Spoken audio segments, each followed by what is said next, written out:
పడుతూ ఉండగా వాక్యపు వెలుగులో మనల్ని పరీక్షించుకునే వారంగా ఉంటాం. అనేక దినాలుగా సంఘాల గురించి చూస్తూ ఉన్నాం. మనం కూడా సంఘం, ఆ సంఘములు ఎలాగో ఉన్నాయి, ఆ సంఘాలు ఎలాగో మరి ఆ దినాలలో మాదిరికరంగా ఉన్నాయో, ఈనాడు దేవుని బిడ్డలంగా మనం కూడా సంఘముగా అలాగ మాదిరిగా ఉండాల్సిన మరి బాధ్యత, భారం మన మీద ఉంది. ఎందుకు అనంటే ఇది చివరి దినాలు. ఎక్కడ చూసినా దుర్మార్గము, దుష్టత్వము, వింటానికి కూడా ఇబ్బందికరమైనటువంటి పరిస్థితులు. లోకంలో ఒకడు భార్యను ముక్కలు చేసి కుక్కర్లు వేసి ఉడకబెట్టాడు ఈ మధ్య కాలంలో. అది వినడానికే నాకు, చూడటానికి కూడా నాకు చాలా ఇబ్బందిగా అనిపిస్తాం. అలాంటి పరిస్థితి, అలాంటి రోజులు. కాబట్టి మనము సంఘంగా దేవుడు తన స్వరక్తినిచ్చి కొనుక్కున్నాడు ఆయన సంఘాన్ని. ఈ సంఘము ఎంతో మాదిరికరంగా ఉండవలసిన బాధ్యత సంఘం మీద ఉంది. గత వారంలో సంఘముల గురించి మనం చూస్తూ ప్రకటన గ్రంథము ఎఫెసీ సంఘముల గురించి గత వారంలో మనం చూస్తూ వచ్చాం. గత వారంలో ఎఫెసీ సంఘముల గురించి 2వ వచనాన్ని మనం చదువుకున్నాం. ఆ ఎఫెసీ సంఘమును దేవుడు మెచ్చుకున్నాడు. దేవుడు మెచ్చుకున్నాడు. ఏమని మెచ్చుకున్నాడు? నీ క్రియలు, నీ కష్టము, నీ సహనము నేను ఎరుగుదును, నువ్వు దుష్టులు సహింపలేవు, అంతేకాదు నువ్వు పరీక్షించావు అనే 5 సంగతులని, ఆ సంఘంలో ఉన్న లక్షణాలను బట్టి దేవుడు గొప్పగా మెచ్చుకున్నాడు.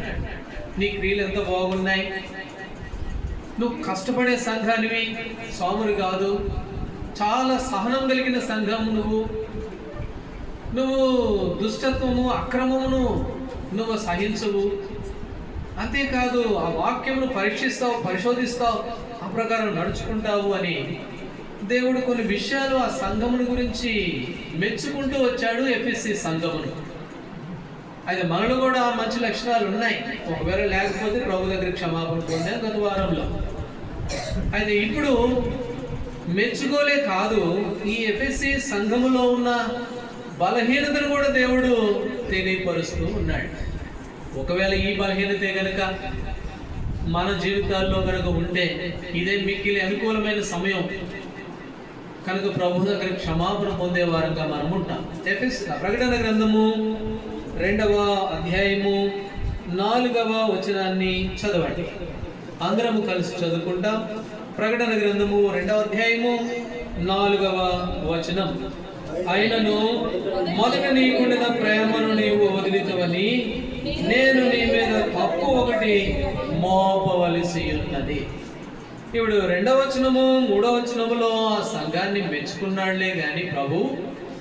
అయితే ఆ సంఘము అనగానే మనమే, ఆ సంఘం అన్న మాట అప్పుడు వచ్చినప్పుడు అది నేనే అని పెట్టుకోండి, మీ పేరు పెట్టుకోండి, లేకపోతే నా పేరు పెట్టుకుంటా.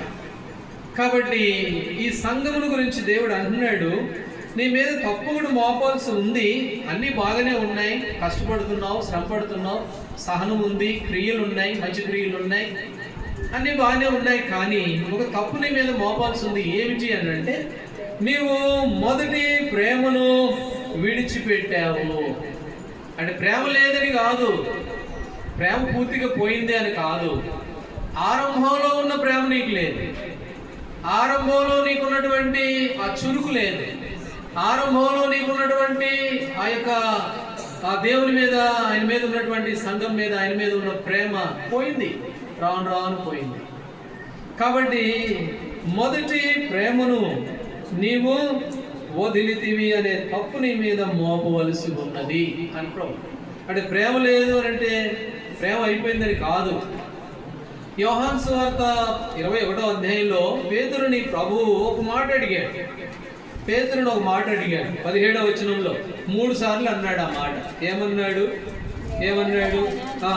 యోహాను కుమారుడు అయిన సీమోను, నన్ను ప్రేమించుచున్నావా అని అతనిని 3 సార్లు అడిగాడు పేతురుని. ఏమని అడిగాడు? పేతురు, నువ్వు నన్ను ప్రేమిస్తున్నావా అంటే, ప్రేమిస్తున్నాను ప్రభా అన్నాడు. మళ్ళీ 2వసారి అడిగాడు, సీమోను, పేతురు ప్రేమిస్తున్నావా నన్ను? అయ్యో ప్రేమిస్తున్నాను ప్రభా. 3వసారి అడిగితే సిగ్గుపడ్డాడంట పేతురు. ఇదేంటి ఇన్నిసార్లు అడుగుతున్నాడు, ప్రేమిస్తున్నావా?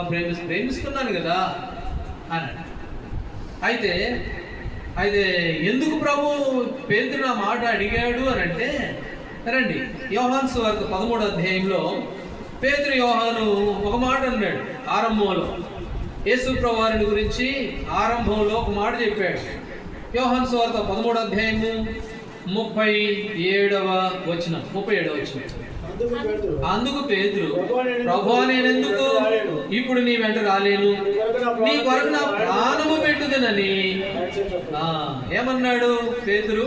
ప్రభువా నేను నీతో వస్తానంటే నువ్వు రాలేవులయ్యా అంటే, లేదు లేదు ఎందుకు రాలేను, నేను వస్తాను. ఎట్లా వస్తాను తెలుసా, నీ కోసం నేను ప్రాణమైనా పెడతాను. ప్రేమిస్తున్నావు అని అంటున్నావు కదా, నా ప్రేమ ఎంతో గొప్పది అంటే మీకోసం నేను ఏం చేస్తాను, నా ప్రాణమైన ఇస్తాను. ఇది ఆరంభంలో పేతురుకున్న ప్రేమ. అయితే చివరికి వచ్చింది, కొన్ని దినాలు గడిచిన తర్వాత ఒక అమ్మాయి అడిగింది, ఏమండి సీమోను పేతురు గారు, మీరు ఆయనతో పాటు ఉన్నారు కదా, ఆ యేసు ప్రభుతో తిరిగిన వాళ్ళలో నువ్వు ఒకడివే కదా అని అడిగితే, మత్తయి సువార్తలో 26వ అధ్యాయం 72వ వచనంలో శపించుకుంటూ ఉన్నాడంట పేతురు. ఆయన ఎవరో నాకు తెలియదు. అంతకుముందు ఏమన్నాడు, ప్రభువా నీ కొరకు నా ప్రాణమైనా ఇస్తాను. అయితే శ్రమ వచ్చింది, కొంచెం కష్టం వచ్చింది, కొన్ని కాలం గడిచింది, కొన్ని రోజులు అయిపోయినాయి. ఇప్పుడు ప్రభు ఆయన తెలుసా నీకు అంటే ఆయన ఏమంటున్నాడు, ఆయన ఎవరో నాకు తెలియదు.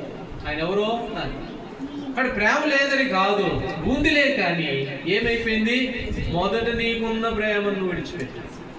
ఈ ఎఫెసీ సంఘానికి మొదట ఉన్న ప్రేమను విడిచిపెట్టినటువంటి సంఘము. గలతీయులకు రాసిన పత్రిక 3వ అధ్యాయము, గలతీయులకు రాసిన పత్రిక 3వ అధ్యాయము 3వ వచనం చదవండి. 3వ అధ్యాయం 3వ వచనం. మీరింత అవివేకులైతేరా, మొదట ఆత్మానుసారంగా ఆరంభించి ఇప్పుడు శరీరానుసారంగా. కాబట్టి మొదట ఎంత బలంగా ఉన్నావు, మొదట ఎంత ఆసక్తి కలిగి ఉన్నావు, ఎంత ఆత్మానుసారంగా ఉన్నావు, అయితే చివరికి వచ్చేసరికి ఏమైపోయావు, శరీరానుసారిగా అయిపోయావే. ఎఫెసీ సంఘము ఎందుకు మొదటి ప్రేమను కోల్పోయింది అని అంటే, ఎందుకు మొదటి ప్రేమను కోల్పోయిందో తెలుసా? యోహానుకి రాసిన మొదటి పత్రిక 2వ అధ్యాయము 15వ వచనం. యోహానుకి రాసిన మొదటి పత్రిక 2వ అధ్యాయము 15వ వచనం. లోకమునైనను ఈ లోకములో ఉన్నవాటినైనను ప్రేమింపకుడి, ఎవడైనను లోకమును ప్రేమించిన ఎడల తండ్రి ప్రేమ వానిలో. కాబట్టి లోకంలో ఉన్నవాడిని ప్రేమించొద్దు. ప్రేమిస్తే ఏమవుతుంది, ప్రేమ పోతుంది నీలో. కాబట్టి ఎఫెసీ సంఘము ఆరంభంలో చాలా చక్కగా ప్రేమించారులే, కానీ అయితే రాను రాను మొదటి ప్రేమ ఏమైపోయింది అంటే పోగొట్టుకుంటూ వచ్చారు. ఏ కారణం అనంటే, లోకమునైనను లోకములో ఉన్నవాడినైను ప్రేమించొద్దు. ప్రేమిస్తే నీలో ప్రేమ ఉండదు, ప్రేమ పోతుంది. ఇంకొక మాట కూడా చదవండి. రోమిలికి రాసిన పత్రిక 8వ అధ్యాయము 5వ వచనం. రోమిలికి రాసిన పత్రిక 8వ అధ్యాయము 5వ వచనం. శరీరానుసారులు శరీర విషయం మీద మనసుంటారు, ఆత్మానుసారులు ఆత్మ విషయమై మనసుంటారు. శరీరానుసారమైన మనసు. కాబట్టి శరీరానుసారులు శరీర విషయమై మనసు ఉంచుతారు. దేవుడు అన్నాడు, లోకమునైనను లోకములో ఉన్న వాటినైనను ప్రేమించదు. ప్రేమించావు అని అంటే నీలో మొదటి ప్రేమ పోద్ది, తండ్రి మీద ఉన్న ప్రేమ పోద్ది. ఎఫెసీ సంఘములో మొదటి ప్రేమ పోవడానికి గల కారణం ఏంటి అంటే, లోకాన్ని ప్రేమిస్తూ వచ్చారు. ఇప్పుడు పౌలు అపోస్తలుడు అన్నాడు, శరీరానుసారులంట శరీర విషయమై మనసు పెడతారు, ఆత్మానుసారులు ఆత్మ విషయమై మనసు పెడతారు. నిజంగా మరి అద్దంకి ఎంత దూరము, అవతల ఏమ్చూరు ఎంత దూరము, అక్కడ నుండి చెలంకూరు ఎంత దూరము. దారిలో ఉంటే బాగుండు, దారిలో లేదు, అక్కడ దిగాల, ఆడ నుంచి మరి లోపలికి పోవాలి. అది ఎంత ఆసక్తి, ఎంత చక్కగా. చంటి బిడ్డలు పెద్దవారిని అందరూ వచ్చేసారు, దేవుని బిడ్డలు రావడమే కాదు, అక్కడ 5 గంటలకు బయలుదేరితే వాళ్ళ ఇంటికి వెళ్ళేసరికి 9 అవుతుంది నైట్. ఈ 9 గంటల వాళ్ళ ప్రయాణం ఎట్లా తెలుసా? ట్రాలీ ఆటోలో కాలు కిందకి వేసుకొని కూర్చొని సీట్లో కూర్చోవడం కూడా కాదు. అయితే దేవుడు పౌలు అపోస్తలుడు ఏమన్నాడు, శరీరానుసారుడు శరీర విషయమై మనసు ఉంచుతారంట, ఆత్మానుసారులు ఆత్మ విషయమై మనసు. కాబట్టి ఈ ఎఫెసీ సంఘము మొదటి ఆ ప్రేమను కోల్పోవడానికి కారణం ఏమిటి అని అంటే ఆ ఆత్మ విషయమైన మనసు లేదు, శరీర విషయమైన మనసు, లోకంలో ఉన్న వాటిని ప్రేమిస్తూ వచ్చినటువంటి వారు. ఫిలిప్పీలకు రాసిన పత్రిక 3వ అధ్యాయము 19వ వచనం. ఫిలిప్పీ 3:19. నాశనమే వారి అంతము, వారి గడిపే వారి దేవుడు సిగ్గుపడవలసిన సంగతిని యందు అతిశయపడుచున్నారు, భూ సంబంధమైన వాడి అందే మనసు ఉంచుతారు. ఆత్మానుసారులు ఆత్మ విషయమై మనసు ఉంచుతారైతే వీళ్ళు ఎట్లాంటి వారు అని అంటే భూ సంబంధమైన వాడి అందే మనసు ఉంచుతారు. అట్లాంటి వారి విషయంలో ఏమైపోతుంది అని అంటే ప్రేమ చల్లారిపోతూ ఉంది. ఎఫెసీ సంఘము మొదటి ప్రేమ కోల్పోవడానికి గల కారణం ఏమిటి అని అంటే భూ సంబంధమైన వాడి అందే మనసు, లోకంలో ఉన్న వాటినే ప్రేమించడం. కాబట్టి తండ్రి ప్రేమ వారిలో ఏమైపోయిందట, తగ్గిపోయినట్లుగా చూస్తాం. అందుకనే మరొక మాట కూడా చూస్తాం రండి. 2వ తిమోతికి రాసిన పత్రిక 3వ అధ్యాయము, తిమోతికి రాసిన 2వ పత్రిక 3వ అధ్యాయము చదవండి 4వ వచనం. 3:4. మూర్ఖులు గర్వాంధులు దేవుని కంటే సుఖానుభవములను ఎక్కువగా ప్రేమించువారు. ఎఫెసీ సంఘము ఆ మొదటి ప్రేమను కోల్పోవడానికి గల కారణం ఏమిటి అని అంటే దేవుని కంటే సుఖానుభవములను ఎక్కువగా ప్రేమించు. దేవుని కంటే వారి సుఖాన్ని ఎక్కువగా ప్రేమించు, వారి సౌఖ్యాన్ని ఎక్కువగా ప్రేమించు. లోకం వచ్చేసింది సంఘంలోనికి.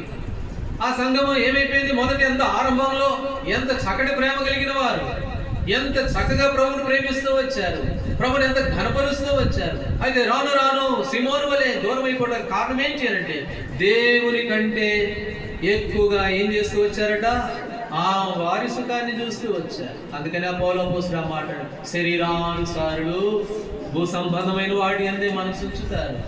సొదొమ గొమొరాలు చేసిన పాపం ఏంటి చెప్పండి, సొదొమ గొమొరాలు చేసిన పాపం ఏంటి చెప్పండి రండి. యెహెజ్కేలు గ్రంథం 16వ అధ్యాయము 49వ వచనం. సొదొమ గొమొరా పట్టణాల మీద దేవుని ఉగ్రత మొన్న అమెరికాలో కదా వచ్చినట్లుగా వచ్చింది. కారణం చదువు. నీ చెల్లెలైన సొదొమ చేసిన దోషం ఏదనగా దానికి దాని కుమార్తెలకు కలిగిన గర్వమును ఆహార సమృద్ధియు నిర్విచారమైన సుఖస్థితి అనున్నదే. దేవుని శాపం వచ్చింది సొదొమ గొమొరాల మీదకి. ఎందుకోనంటే వారు చేసిన పాపం ఏంటంటే వారికి సమృద్ధి ఉందంట, సుఖస్థితి. కాబట్టి గలతీయులు తిమోతికి రాసిన పత్రికలో దేవుని కంటే సుఖానుభవం ఎక్కువగా ప్రేమించు. సొదొమ చేసిన పాపం కూడా అదే, సొదొమ గొమొరాలు చేసిన పాపం అదే. ఇప్పటికి కూడా గడ్డి కూడా మొలవదు అక్కడ. ఎందుకంటే ఆ పైన అగ్ని గంధకాలు వచ్చినాయి, మొత్తం అంతే బూడిద. అక్కడ ఇప్పటికీ కూడా బూడిదే ఉంటుంది ఆ పట్టణాల మీద. ఏ కారణం, అంత శాపం ఎందుకు వచ్చిందంటే దేవుని కంటే ఎక్కువ సుఖాన్ని ప్రేమించింది. అయితే ఎఫెసీ సంఘములో ఏమైపోయిందంటే వారు మొదటి ప్రేమను కోల్పోయిన వ్యక్తులుగా ఈ భాగంలో చూస్తాం. దేవుని ప్రజలంగా ప్రభువు బలను సమీపిస్తుండగా నువ్వు నేను మన ప్రేమ ఎలా ఉంది, దేవుని కంటే ఎక్కువగా మన సుఖాన్ని ప్రేమించి శరీరానుసారులు శరీర విషయమై మనసు ఉంచుతారు అని చెప్పినట్లుగా భూ సంబంధమైన వాటి మీద మనసు పెట్టుకొని యోహానుకు రాసిన పత్రిక 2వ అధ్యాయం 15వ వచనం ప్రకారం లోకములో ఉన్న వాటిని నేను ప్రేమించొద్దు, అలా ప్రేమిస్తే తండ్రి ప్రేమ వాళ్ళు ఉండదనంటే ఇలాగ లోకాన్ని తెచ్చుకున్న వారమై మొదటి ప్రేమను కోల్పోయిన వ్యక్తిగా మనం ఉన్నావేమో ప్రభు పాదాల దగ్గర ఒకసారి జ్ఞాపకం చేసుకో. కాబట్టి మంచి లక్షణాలు కూడా ఉన్నాయి ఎఫెసీ సంఘములో. అదే సమయంలో తప్పు కూడా మోపాల్సిన పరిస్థితి వచ్చింది. ఏమిటి ఆ తప్పు అని అంటే మొదటి ప్రేమను కోల్పోయినటువంటి సంఘము అని. ఈనాడు మన జీవితాలు ఎలా ఉన్నాయి, మన యొక్క స్థితి ఎలా ఉంది? ప్రభువా నీ కొరకు ప్రాణం పెడతానని అన్నాడులే, కానీ కొన్ని పరిస్థితులు రాగానే ఏం పెడతాంలే ప్రాణం, నా శరీరాన్ని చూసుకుందాం, నా సౌఖ్యాన్ని చూసుకుందాం అని చెప్పి ఆయన ఎవరో నాకు తెలియదు పోమ్మా అన్నాడు. అప్పుడు అలాగైపోయినవేమో రాను రాను కాలాలు గడిచే కొలది. కాబట్టి ఒకసారి జ్ఞాపకం చేసుకునే వారంగా రెండో విషయానికి వెళ్తే ప్రకటన గ్రంథం 2వ అధ్యాయం 4వ వచనంలో ఆయనను మొదట నీకుండిన ప్రేమను నీవు వదిలితివి, నీకున్న ప్రేమను నీవు వదిలితివి. మత్తయి సువార్త 22వ అధ్యాయం ఇప్పుడు ఆ ప్రేమను ఏం చేసిందంట ఈ సంఘము? వదిలిపెట్టింది. వదిలిపెట్టడానికి గల కారణము కొన్ని విషయాలు చూసాం. వారు శరీరానుసారి దేవుని మీద కంటే సుఖం మీదనే ఎక్కువ ప్రేమ పెట్టుకున్నారు. అందుకని వారు అలాగా ప్రేమ కోల్పోయిన వ్యక్తులుగా ఉన్నారు. సరే, రెండవదిగా మనం చూస్తే నువ్వు మొదటి ప్రేమను ఏం చేసావు? నువ్వు వదిలిపెట్టావు. మత్తయి సువార్త 22వ అధ్యాయము 38-39వ వచనంలో ప్రభువైన యేసుక్రీస్తు వారు చెప్పారు. చదవండి ఆ మాట. ముఖ్యమైనది మొదటిదైన ఆజ్ఞ, నిన్ను వలె నీ పొరుగువాన్ని ప్రేమింపవలను. రెండవ ఆజ్ఞయో దాని వంటిది. దేవుడు చెప్పాడు. ఏంటండి ముఖ్యమైనది? చాలా వాక్యాలు చెబుతున్నారు, చాలా బాగా చెబుతున్నారు. ముఖ్యమైనది ఏంటి చెప్పండి? దేవుని రాజ్యంలో నేను ఉండాలి, పరలోకంలో నేను నా కుటుంబం చేరుకోవాలి. అయితే అక్కడికి పోవాలంటే ఏది ముఖ్యము అని అంటే అప్పుడు ప్రభు అన్నాడు, ముఖ్యమైనది ఏంటో తెలుసా? నిన్ను వలె నీ పొరుగువాన్ని ప్రేమించడం. 2 ఆజ్ఞలు ఉన్నాయి. ఆ 2 కూడా ప్రేమకు సంబంధించినవి. కాబట్టి ఇది ముఖ్యమైనది. మొదటి ఆజ్ఞ ఏమిటి అని అంటే నిన్ను వలె నీ పొరుగువాన్ని ప్రేమించు. అయితే ఎఫెసీ సంఘంలో ఆ ప్రేమను వదిలిపెట్టింది. అయితే ఏమిటి ఆ ఇవ్వబడిన ఆజ్ఞ ఏమిటి అని అంటే నిన్ను వలె నీ పొరుగువాన్ని ప్రేమించు. రోమిలికి రాసిన పత్రిక 13వ అధ్యాయం. రోమిలికి రాసిన పత్రిక 13వ అధ్యాయము చదవండి. 10వ వచనం. 13:10. ప్రేమ పొరుగువానికి కీడు చేయదు గనుక ప్రేమ కలిగి ఉండుట ధర్మశాస్త్రము. ప్రేమ ఏం చేస్తుంది చెప్పండి? పొరుగువానికి కీడు కలిగించదు. ప్రేమ అంటే ఏంటి? ప్రేమ అంటే ఏంటి? ఆదివారం నాడు చెప్పినప్పుడు బాగున్నారక్క బాగున్నారనేసి వెళ్ళిపోవడం కాదు. ప్రేమ పొరుగువానికి ఏం కలిగించదంట? కీడు కలిగించదు. కాబట్టి ఈ ప్రేమను ఆ సంఘం ఏం చేస్తూ వచ్చింది అంటే వదిలిపెట్టినట్లుగా చూస్తుంది. ఎఫెసీయులకు రాసిన పత్రిక 1వ అధ్యాయము. ఎఫెసీయులకు రాసిన పత్రిక 1వ అధ్యాయము 15వ వచనం.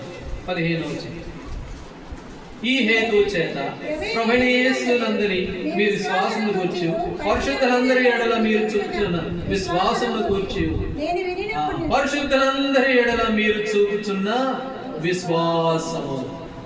కాబట్టి మీరు పొరుగు వారిని ప్రేమించేటువంటి ప్రేమ 2వ దశలోనికి రాసిన పత్రికలో కూడా రాయబడింది. 1వ అధ్యాయం 3వ వచనంలో అందరి ఎడల మీరు చూపుతున్న ప్రేమ. ఈ సంఘము ఆరంభంలో పరిశుద్ధుల ఎడల ఎంతో ప్రేమ కలిగి విశ్వాసము కలిగి ఎంతో ప్రేమించినటువంటి సంఘం. అయితే ప్రభు అంటున్నాడు ఆ మాట, నీ క్రియలు బాగున్నాయి, నీ కష్టం బాగుంది, నీ సహనం బాగుంది, నీ ఓపిక బాగుంది, నువ్వు దుష్టులు సహించలేవు, క్రమం కలిగి ఉంటావు, బాగుంది, అన్నీ చాలా బాగున్నాయి. కానీ నువ్వు ప్రేమను వదిలిపెట్టావే. ఎందుకు ప్రేమ వదిలిపెట్టడం గల కారణం ఏమిటి అని అంటే, ఎందుకు ఆ ప్రేమ మొదటి ప్రేమ పోయింది అని అంటే వారు దేవుని కంటే వారి సుఖాన్ని ఎక్కువగా ప్రేమించారు, శరీరానుసారులు అయిపోయారు, లోకాన్ని భూ సంబంధమైన వాటి మీద మనసు పెట్టారు. అయితే మొదటి ఆజ్ఞ ఏమిటి అని అంటే నిన్ను వలె నీ పొరుగువారిని ప్రేమించమంటే ఎఫెసీ సంఘము 1వ అధ్యాయం 15వ వచనంలో పరిశుద్ధులందరి ఎడల ఎంతో ప్రేమ కలిగి ఉన్నారులే. కానీ ఇప్పుడు ఏమైపోయింది? ఆ ప్రేమ పోయింది. ఏం కారణం తెలుసా? ఎందుకు ఆ ప్రేమ పోయిందో తెలుసా? మత్తయి సువార్త 22వ అధ్యాయం. మత్తయి సువార్త 22వ అధ్యాయము 12వ వచనం. క్షమించండి, 24:12. మత్తయి సువార్త 24వ అధ్యాయము 12వ వచనం.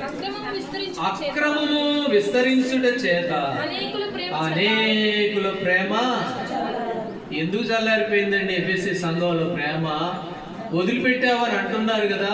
ఎందుకు వదిలిపెట్టాడు? ఎందుకు వదిలిపెట్టబడ్డారు? మరి చాలా చక్కగా ప్రేమించారు కదా. ఎఫెసీ రాసిన పత్రిక 1వ అధ్యాయం 15వ వచనంలో పరిశుద్ధులందరినీ ఆరంభంలో బాగా ప్రేమించారు కదా. ఎందుకు వదిలిపెట్టారు అని అంటే ఇక్కడ దేవుడు సెలవిస్తున్నాడు, అక్రమము విస్తరించడం ద్వారా అనేకుల ప్రేమ ఏమైపోయిందంట? చల్లారిపోయింది.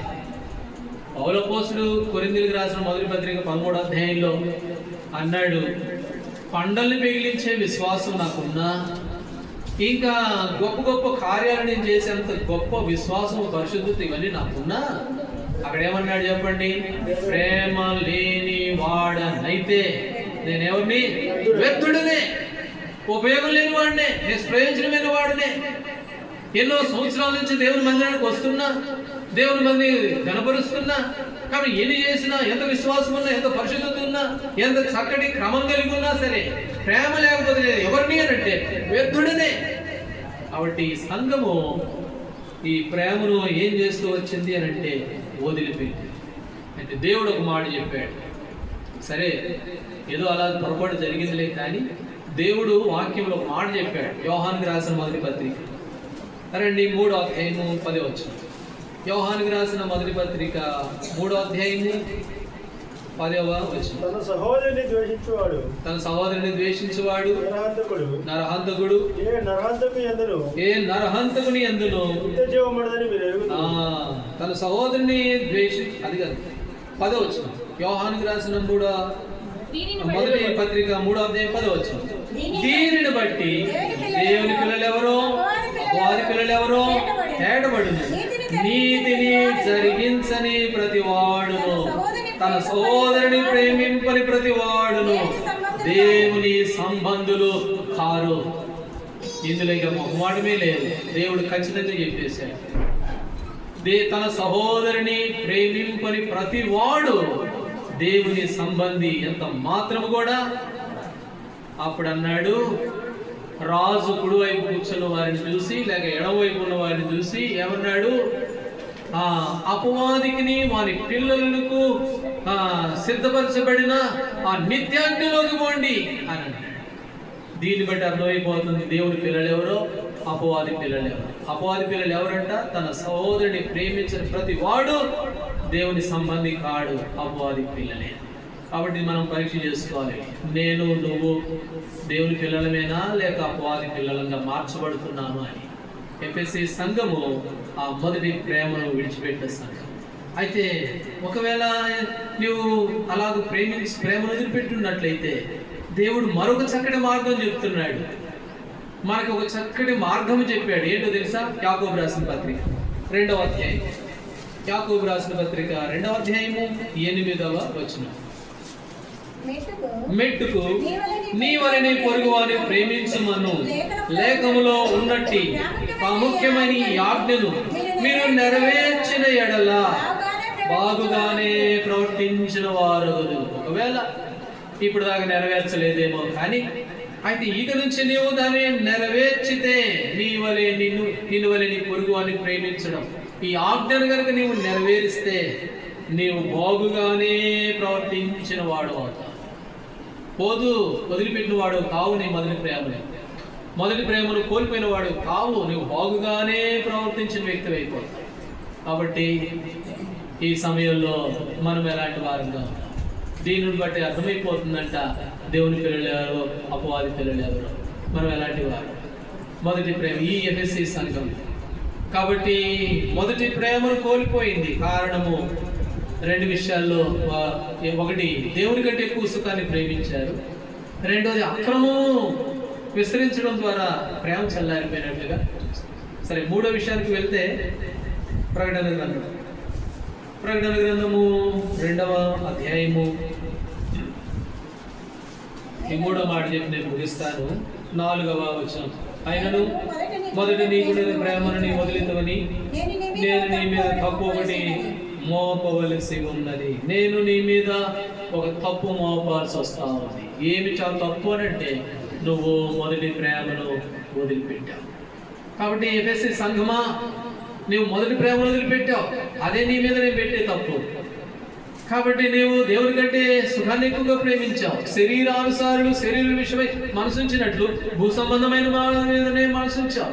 నీ వల్ల నీ పొరుగు వారిని ప్రేమించని వాక్యం సెలవిస్తూ ఉంటే అలా ప్రేమించలా, పొరుగు వారికి కీడు చేస్తూనే వచ్చావు. అయితే ఈ తప్పు నీ మీద మోపవలసి ఉంది. ప్రేమించడం ద్వారా ఏం జరుగుతుందో తెలుసా? ప్రేమించడం ద్వారా, ప్రేమ కలిగి ఉండడం ద్వారా ఏం జరుగుతుందో తెలుసా? కొరింథీయులకు రాసిన మొదటి పత్రిక 8వ అధ్యాయం. కొరింథీయులకు రాసిన మొదటి పత్రిక 8వ అధ్యాయము మొదటి వచనం చదవండి. మొదటి వచనం ఆ చివరి భాగం చదివితే బాగుంటుంది. చివరి భాగం. జ్ఞానము ఉప్పొంగ చేయను కానీ ప్రేమ క్షేమాభివృద్ధిని కలుగజే. ప్రేమ ఏం చేస్తుందని చెప్పండి? క్షేమాభివృద్ధిని కలిగిస్తుంది, అభివృద్ధి కలిగిస్తుంది ప్రేమ. అపోస్తలుల కార్యము 9:31 సంఘము క్షేమాభివృద్ధి నందుచు ఏం చేస్తుందంట? విస్తరించుచు ఉండెను. అపోస్తలుల కార్యములు 16వ అధ్యాయంలో కూడా అదే మాట మనం చూస్తాం. 16వ అధ్యాయం 5వ వచనం. అపోస్తలుల కార్యములు 16వ అధ్యాయము 5వ వచనం. గనుక సంఘములు విశ్వాసమందు స్థిరపడి అనుదినము లెక్కకు విస్తరించుచుండెను. కొరింథీయులకు రాసిన పత్రికలో ప్రేమ క్షేమాభివృద్ధిని ఏం చేస్తుందట? కలిగించేదిగా ఉంది, అభివృద్ధి తెచ్చేదిగా ఉంది. ఈ ప్రేమ ఈనాడు అభివృద్ధి లేదు, మన సంఘాల్లో అభివృద్ధి లేదు, మన వ్యక్తిగత జీవితంలో అభివృద్ధి లేదు. ఎక్కడ వేసిన గొంగళి ఇంకా అక్కడే ఉంది. ఎక్కడ కాలాన్ని బట్టి చూస్తే బోధకులుగా ఉండాల్సిన మనము ఇంకా ఒకడు వచ్చి మూలపాఠాలు చెప్పాల్సిన పసిబిడ్డల వల్లే ఉన్నాం. ఏ కారణం అని అంటే ప్రేమ క్షేమాభివృద్ధిని కలిగిస్తుంది, విస్తరించి చేస్తుంది. ఈనాడు ప్రేమ తక్కువైపోయింది. మనం నిన్ను వల్లి పొరుగు అని ప్రేమించుకుని ఆ ఆజ్ఞను మర్చిపోయాం. మొదటిలో ఉన్న దేవుని మీద మొదట్లో ఉన్న ప్రేమ, మొదట్లో ఉన్నటువంటి ఆసక్తి, మొదట్లో ఆయన మీద ఉన్నటువంటి ఆ సత్యాసక్తి ఇవన్నీ కోల్పోయాం. అందుకనే ఈనాడు ఆత్మీయంగా విస్తరించలేకపోతూ ఉన్నాం, అభివృద్ధి పొందలేకపోతున్నాం. ఆ దినాలలో సంఘము ఏం చేస్తుందంట? విస్తరిస్తూ ఉంది, అభివృద్ధి పొందుతూ ఉంది. ఏ కారణం అంటే వారితో ప్రేమ కలిగిన వారు. 2వ దశలోనికి రాసిన పత్రిక ఎదుటివాని ఎడల మీరు చూపు ప్రేమ విస్తరిస్తూ ఉంది. 3వ అధ్యాయం 11వ వచనం అనుకుంటారు. అదేనా? 2వ దశలోనికి రాసిన పత్రిక 3వ అధ్యాయం 11వ వచనంలోనేనా? ఎదుటివాని ఎడల మీరు చూపు ప్రేమ విస్తరిస్తూ ఉంది. లేక మొదటి దశలోకి ఎక్కడో సరే మొత్తానికి. కాబట్టి ఇక్కడ మనం చూస్తే ఈనాడు విస్తరించట్లా, అభివృద్ధి చెందట్లా. ఏ కారణము అనంటే ప్రేమ తక్కువైపోయింది. సామెతల గ్రంథం నేను ముగిస్తాను త్వరగా. సామెతల గ్రంథం 11వ అధ్యాయము 14వ వచనం. సామెతలు 11:14. 11వ అధ్యాయం 14. నాయకులు 24 క్షమించండి 24వ వచనం.